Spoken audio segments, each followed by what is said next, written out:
Britain's fearless and independent press is one of the foundations of democracy and must be protected, ministers call to save print media as 300 local papers shut.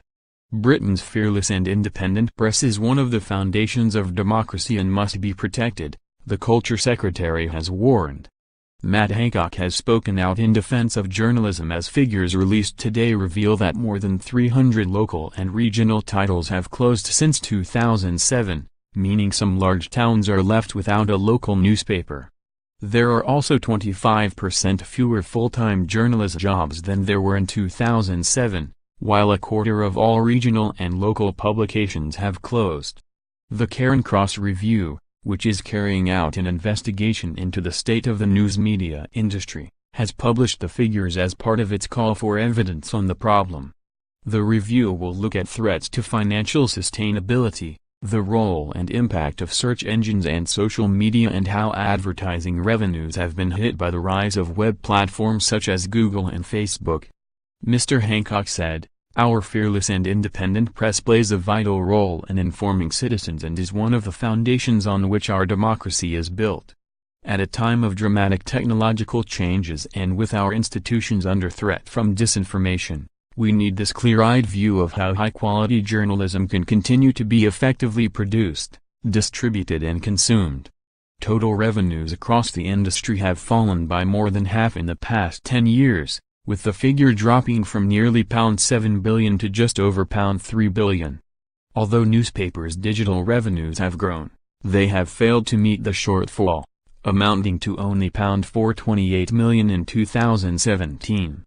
The number of full-time print journalists has also dropped, from 23,000 in 2007 to 17,000 in 2017.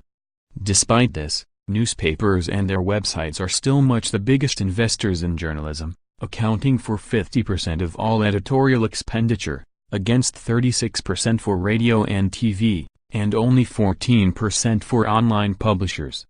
The review is being chaired by Dame Frances Cairncross, who has called for those with an interest in the industry to provide evidence about how journalism has been affected so that recommendations can be made to government.